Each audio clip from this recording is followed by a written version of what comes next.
Okay, welcome back to Digi Bros, everybody. Welcome back to Digi Bros, a show where I hold in my shit. Here's a question. We're gonna answer a question. We're gonna answer this what? one is from the Devu, and it'll probably take us a while. It could even take us multiple videos. Oh my god. We need but to I thought it was interesting. prioritize this question too much. So we skip. I guess most of the people answered, asking questions are all the same people anyways. Right, so. we only did 2 videos of Devu Yeah, questions. We did all way right, more all right. of Ska 15 Let's questions. That's true. That one went on forever. But I thought this was an interesting thing that, you know what, actually, fuck it. I don't want to answer this anymore. What? You convinced me that I You don't... said it was gonna be 2 videos long and now you don't want to talk about it? You're not even gonna let me know what the question was? I flipped through quickly and I realized that there's other people who've asked a lot of questions, and I was like, what if we... Alright, fine, whatever. We'll do the Devu question. Or at least let me know what it is. Alright. If I want to talk about it. Yeah, I'll leave it up to you, I guess. Devu was saying, you guys talk about and name drop your friends a lot, but we don't really know a lot about them, so why don't you explain your friends and your relationships in detail? Way to be all up in my shiz, man. He just wants to complete his narrative understanding. I feel like we of our entire lives. haven't we? Haven't we talked excessively about all our fucking friends? I kind of felt that way too, because I was like, we've had most of them on the show. I feel like for we've Digi and Pals. explained how we met them and all kinds of shit. Like, there's... I definitely think I've told the story of how I met Don-san on this show. I thought we talked about Trevor and Brandon and Josh. I mean, they're all kind of like the same part of the same story. I guess if we stick to only friends who are still relevant, still in our sphere of influence, I did them in order. We could do that. Brando, you met through school. Yeah, in middle school. What was it, 8th grade? Yeah, no, it's actually 7th grade, but we weren't really friends yet. We were in the same class, and we would sit there, and I would I'd draw like a big dude on a piece of paper, and then like me and Brando and the other 2 people at our table would like draw shit around it. So we draw like everyone would draw a thing, and then we'd keep drawing until the whole paper was filled of like stick figures fucking around and like blowing each other up and shit. Right. And that's how I met Brando. You drew violent cartoons Yes, together. we drew violent cartoons together. And then the next year you became friends, and he started coming over to our house and playing video games. We would play a lot of Gears of War. Our first contact with each other is that we would walk up to each other and talk about how we were going to kill each other in gruesome ways. And we would just be like, I will fucking rip your head off and shit down your neck and shit like that, and just excessively. That's how we became friends. Brando was a skinny little emo kid. Yes. Skater, like emo kid. The hair flip, probably weighed like 90 pounds. And you were like just 14-year-old you, little 14-year-old chubby. me. And like they would play video games. Like Brando would come over to our house and just play games and shit, and we'd watch each other play games, mostly on the 360. And then like he's just always been around, he just like, because we've lived here long enough. Like he's like one of the first friends we made since moving back to Virginia Beach, and we've not left. Over time, Victor and Brando both got really into working out, especially Brando. Yeah, we got into it at the same time, and he became way more passionate about it. He became a monster. Because Brando's always been an extremely angry person. Like, he has, like, really, really severe anger issues. And, like, working out helped him to, like, find an outlet for that, you know? And so he became just, like, monstrously gigantic. He's definitely he's not like fucking Cali muscle fucking steroid beast, but he's a pretty big dude. He's pretty fucking, I would say he's close to he's like as big as a young guy gets without steroids, kind of. Would you say that he's about the same size as Bro Science? Maybe. Not as tall. Maybe a little smaller than Bro Science, I don't know. But I'd say he's around that size, around Yeah. Bro Science size. If any of you watch Bro Science, which you should, because it's hilarious. But yeah, the both of you guys got into working out at the same time, mostly because you wanted to like fight. Yeah, because I'd gotten into boxing through Hajime no Ippo, and then Marcus was all about fighting, and so me and Marcus started sparring, but like obviously I was a fucking weak little bitch and I couldn't really do anything, and so like we started working out for that purpose, and then we started fighting all the time, and then I started doing boxing right out of high school, but I only did that for like 3 months, and then college ate up my life, and then I gained like 40 pounds in my second year of college. Yeah. Going to the gym all the time. When you guys were in high school, you were both incredibly skinny. Yeah, I think my lowest was like 130, 125. Right. And just small as they shit. were both just skinny little gamer dudes, and then they like it was because of Marcus, who I guess we'll talk about next, because Marcus, when we met him, was already he even though he's only like 5'1" in terms of height, like in terms of bulk, he's always been a big dude. Yeah. He's always been a guy who works out a lot, who like just generally looks fit. And when we first met him, it was in Japanese class. Yes. Me and him were in the same Japanese class. And Japanese class brings us all together. it really does. Me and Marcus were in the same Japanese class, and he was this dude who had like long dreadlocks, and he almost never spoke. He just kind of laughed at stuff other people said and very rarely spoke himself. And he just always seemed really shy, and he never like had any ideas about what to do or anything. Yeah. And we just thought it was really cool that he liked doing like moves. We just thought he was badass because Right. all he did was fighting stuff. If and I it was remember fucking correctly, cool. he came in one time because we were doing like some kind of show and tell-ish thing with in Japanese class, and he like showed a video of him and his friends like basically doing like nunchuck moves and shit and like Naruto attacks or something like that. I think that was something like that happened, and that's how I figured out that he was like into fighting, you know. And this was also around the time that me and Boyd were trying to become filmmakers. And I remember that there was this Indie Mogul video where they were... Yeah, why did the door... Who just, is like, that? Is someone at the door? Help! Help! Help! Yeah, I guess not. So there was this... Hello! There's this Indie Mogul video, because they've been around since the dawn of time, where they were explaining how, like, to make a fight scene if you're, like, an indie filmmaker. They were saying how, like, you know, you gotta have the camera always be moving and, like, circling the action, and they were like, if you know a guy who can do a jump kick, get the jump kick in there, and stuff like that. Yeah. And so, like, I saw Marcus as, like, the guy who can do all the cool moves, and, like, I really wanted to write him into a movie, like, for an action scene, you know? Yes. So I would write scenes based around Marcus all the time. Like, around him. And we never shot any of them. Right. Or all these scenes about, like, Marcus and Boyd fighting and shit like that, you know? Because Boyd's not, like, agile at all, but he's a really big dude, and he's really fucking strong. You know, he's just always been a big, strong dude. He was a fucking varsity football player in high school and shit. As, like, a linebacker or something. Like, just someone who decks people, basically. I don't know if that's what a linebacker is, but, you know. It sounds like Pretending to football.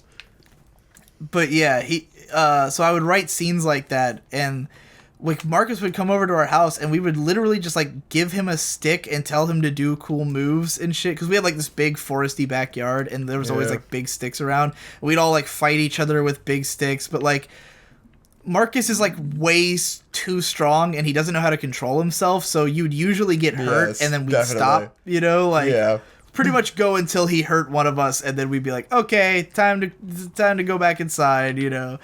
But it was always like really awkward to have him around because he would never talk. He would just stand there and like be silent, quiet. And then he like just in his last year of high school just suddenly went through this like social butterfly evolution where he turned into like a really talkative like guy. It's a gradual thing. Because me and Marcus were both in drama. Right, that's what it was. You guys both joined. You both went through a social butterfly evolution. Because you were both. I mean, you didn't talk to anybody like at school. Like you talked. Marcus didn't talk at all, but you talked at home. I'm pretty sure he only didn't talk at all, like to us, because he was being. No, cool, he told me that it was sort of like he sort of like had an issue various things where he like didn't know or didn't want to come off stupid kind of thing. Yeah. So he just wouldn't say anything. Like that kind of attitude, like didn't think what he had to say was worthwhile, so he wouldn't talk kind of thing. I wonder if by being with us and seeing how we will just say stupid shit without even giving it a second thought, if that had an influence on him. But yeah, him and Victor both joined drama, and they both became like way more talkative and social and shit. Yeah. And even though it was funny with drama, both the drama and the boxing thing were things that Marcus got me to sign up for because he was into, and then he almost never showed up, and it was mostly me doing it. Like, I did drama for like 3 years, after Marcus we signed up no in 10th grade, and he showed up like a few times, and we did one play together, and then he was just like, God. Marcus is, as if I were to paint him as a character... I got the hook shot! Marcus is the type of guy who constantly wants to be doing something, and it's always something different. You know, when he's around, everyone does way more shit. We hang out in different places a lot more. We go to more unique places. We do more unique things because he can't stand to just like sit around and do nothing. He'd rather go out and do something. Yeah. And no one else we know is like that. No one we know is like, oh yeah, let's go bowling. Marcus will be like, let's fucking bowl, man. Let's do that shit. He'll be totally into it. So when Victor and Brando decided that they were going to start working out, then Marcus was like the guy who could teach them the basics. And then very quickly, I think you guys realized that Marcus only knows the basics. Well, he only knows like goofy workouts, right? Like goofy calisthenics shit, and then you're just like, I don't think he ever really had a clue of how to work out. He just kind of did a lot of things in in his teen years that worked out, Yeah. So it was very funny. What happened? It was more next friend. The way this story is panning out is perfect because it's going in order of like when we met these people. But because the friend who then got really into working out with you guys and like learned everything is Don-san. Don-san. Because Don-san's a guy who like when he gets interested in something, he does all the research. Don-san is the one who like introduced me to Reddit, like because he's been using Reddit since before I think it was like super popular, where like he'll find the in-depth Reddit boards that tell you everything about a subject. Do you have to fly to another platform to look around? Oh, you're probably right over there. Yeah, you're right. I can always fuck the fucking leaf, man. The leaf's like the best item in the game. And it's so like. It's one of those things where you're trying to find a hard solution to a simple problem, and then you're just like, oh, I just gotta fly over there because I've got a fucking flying device. Right. What happened to all the swinging and leaping and shit? No, I'm just gonna float over there, whatever. So Don-san, who at the time, most of the time we've known him, has been well over 300 pounds, like got suddenly really into fitness and working out at the same time that you guys did, and he did like all the research, knew all the nutritional stuff, knew all like what kind of workouts worked best, like became this fucking insane expert in all things working out. So then, and he like built his like an entire home gym in his fucking in one of his rooms. And he would actually read like academic journals. Right, he knew shit. Do actual research. Yeah, definitely not bro science. He knew real science and shit. And he also knew the bro science because it's hilarious. Yes. But yeah, so they all got like super into working out. I think I've told the story of how I met Don-san already because it's a magnificent story that I know I've shared. Another friend through Japanese class, Marcus and Don-san. Met him through Japanese class and then would never have talked to him if not for the fact that he brought in a Lucky Star booklet. And I asked him about it, and then that was the last day he ever attended school. And it just so happened that I asked for his Yahoo Messenger before then, and so we became Yahoo Messenger friends. And he was a hikikomori at the time because he had chronic headaches, but he got those cured in like '08 something like that through magic mushrooms.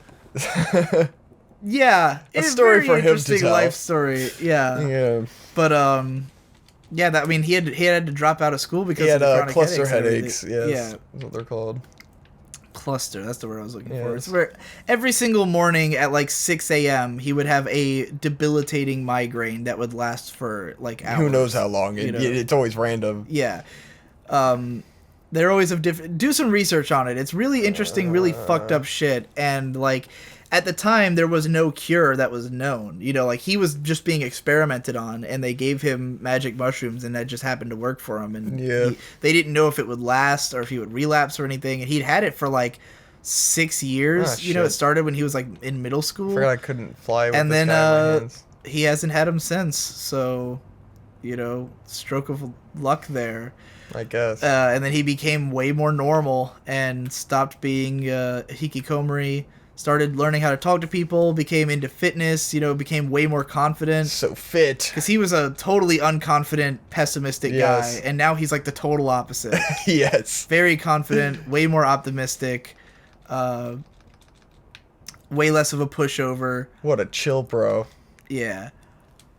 Yeah, I made it to the platform. So... yeah, that's three friends down. So then we get those are the ones we've had for the longest. Like we've had those friends since previous houses. Yeah. You know? And there's a few other friends who moved away. We haven't talked to for a long time. Like my friend Josh Chantos, who used to be a roommate with me and Boyd, and he was like a super stoner guy. Yeah. Him and Victor never got along very well because he constantly would troll Victor, and Victor is easy to troll. I just wanted to be his friend. But I mean, he considered you a Josh was friend. cool. He just likes trolling. Yeah, he's just a bastard. He's like one of the earliest 4chaners I knew. You know, he was like a classic. I was a fucking old-school pushover troll. back then, anyway. So yeah, you whatever. were also a crybaby bitch. But damn it. But yeah, he moved to Kentucky like 3 or 4 years ago, and we barely keep in contact through Facebook now. Derek, obviously not around anymore. You met him through Japanese class, right? Yeah. Yeah. Yeah. I met him through Japanese class. Long story short, he spent... for the 6 years that I knew him, he constantly found new ways to piss off everyone he knew. And we don't need to talk about Derek. No, it reached a point last Christmas, where Victor finally fucking shut him out, and he got banned from our house. I actually met Trevor in Japanese class. Really? He was in like all of my Japanese classes, but we never really talked. Right. And then he became friends with Brandon, and then I met Brandon But in through college, right? Yeah. Well, it's because they were in their shitty band, the Fridayers. Trevor was not in the Fridayers. No, but that's how I met Brandon. Oh. And then through Brandon, I met Trevor. Let's get through them first. Trevor's the last. It's all he together. has to be last. I was All trying to right. do this in order. Well, then let me. I met Hope through Right, Hope would be next. Me and Marcus started the Japanese Culture Club. Right. In like our senior year, and then Hope was in a Japanese class with Marcus. Or no, she was in math class with him, but she was Figure taking out what Japanese. the fuck you're doing real quick. I'm trying to get over there to where that guy is. Okay. You can't fly over there? I'm gonna try, man. I got distracted. I was talking about join Japanese class. Right. That's where I met her. So Japanese class really brought us all together. Go on. Please don't. No. Go to the Modal Soul Production No, channel it's the worst. and look up a video called "Join Japanese Class." Or that's not on our channel. The Japanese That's Culture Club. Yeah, it might be. It should be on our channel. It'll be a video with Victor and Marcus explaining what the fucking Japanese awful. Culture Club is. It's so awful. It's awesome. It is just the worst fucking The best thing. part I look is like the a fucking background idiot. music, because you used the Omokage Lucky Hole song. I left my daughter in the car to go Yes. play pachinko, and she died. That's the background It's track. just absolute fucking garbage. Yeah, it's great. I love it. I personally think it's amazing. Go watch that. You can see us with their fucking long hair. Yeah, the three of them made the Bullshit. Japanese Culture Club, and Yes. and Hope became a friend along with that. Yeah.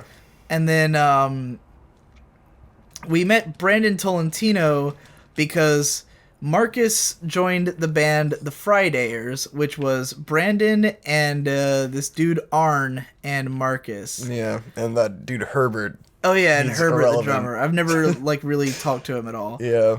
But they made this shitty band, and it was funny because it was one of those cases where like Brandon Tolentino's a really talented guitarist, and Arn is a really talented guitarist.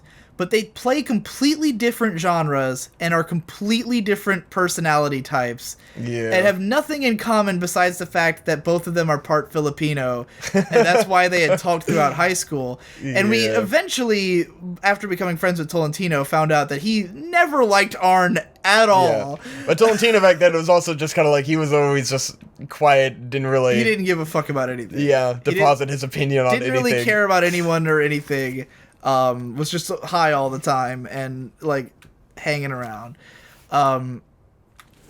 So they were all in this band called the Fridayers, and like Marcus, you know, started like bringing them over to our house for practices and stuff, and like they kind of wanted me to be their vocalist, but at the same time, no one took the band seriously at all, and like no one would Arn would never want to practice. Even when they did practice, they didn't fucking do anything. They played the same couple songs a few times and then just like... Marcus had no comprehension of how to play bass. Yes. Like, they had him in the band as the bassist, and he had no idea how to fucking play bass, and no interest in playing it like a bass guitar. Yes. He had no interest in playing bass the way bass is meant to be played. He was just always kind of there. Tolentino is into, so like, jangly, like, new wave style music and shit, and whereas Arn is into classic rock. So, like, Arn would be trying to play, like, Hotel California type shit, and Brandon would be trying to play, like, fucking Beach Fossils type shit. And, like, it just, none of it was coherent, you know? But it was really all just, like, held together by Arn wanting it to be a thing, even though he was putting no effort into it. But, we eventually became friends with Brandon Tolentino, and definitely not with Arn, because that guy is just kind of a douchebag. So yeah, we became friends with Brandon, and then along with Brandon came Josh, right? Yeah. Josh Cruz.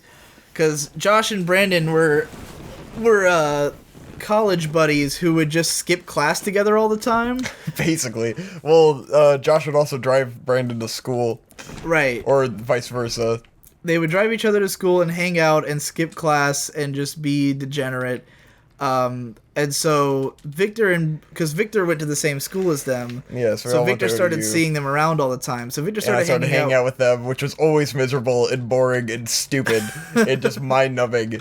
And I don't know why I would ever hang out with them. I had nothing else to do. And there was one semester of just like mind-numbing stupidity of us hanging out on campus, just doing nothing. Just walking around, just being like, why are we here? What is life? So that's how we met Josh Cruz via Brandon Tolentino. And then I don't entirely know how Tolentino and Trevor became friends, but apparently Trevor had kind of been stalking us for like 7 years. Because he knew me in Japanese class and we were friends on Facebook. Right. So he just kind of stalked me forever. He kind of just was like aware of who we were and what we were about vaguely, you know? And then, like, once he started hanging out with our group, he started, like, because, like, Trevor's the only person who follows, like, most of what I do online, you know? Like, Trevor really follows everyone, and he's very active about making friends with everyone. Right, yeah.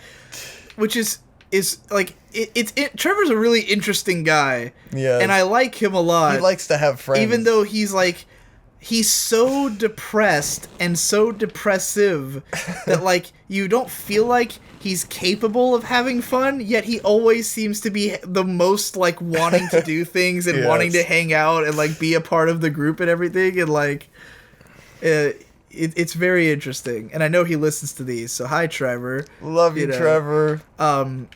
Very clean. So, out of those friends, Marcus is still in the Army. Brando is still in the Army. Trevor's currently in Florida because that's where he can go to school. Don San is still around. He's usually at our house at least like once a week. He'll show up. He usually just comes over for a couple hours and either talks about video games or talks about computers with Shade. Or watches me play Bloodborne because he likes to watch me fail. He loves watching people play Souls games. Our cousin Boyd, obviously we met him by being his cousin. He's still around a lot. Josh is around every once in a blue moon. He usually comes... As always, you almost never just get Josh. It's usually Josh and Tolentino. Yes. Or for a while, maybe like Josh and Derek. But it's usually Josh and Tolentino. Tolentino is only around when he's like not encased in fighting games. Yes. It's really it's just if someone invites him over. If you tell him to come over, I could invite him over up. At any point and he'd come over, but I know all we're going to do is play fighting games. He very rarely bother. shows up of his own accord, and if he does, then he will just come inside and start playing fighting games. Yes. If you don't have something to do immediately, it'll become fighting games. Yeah. Although if he did come over, I'd talk to him about. I just found out about like a Smash tournament that just happened. That could fucking hype matches. Could bring him over and play BlazBlue. Hungrybox finally beat Armada using Jigglypuff. Whoa! Pretty exciting. And there was a fucking kick-ass match where Leffen playing Fox got beat by a guy playing Samus, and I was like, fuck yes. You should turn on the light. It is getting dark in here, and this is the end of this episode of Digi Bros. Swag.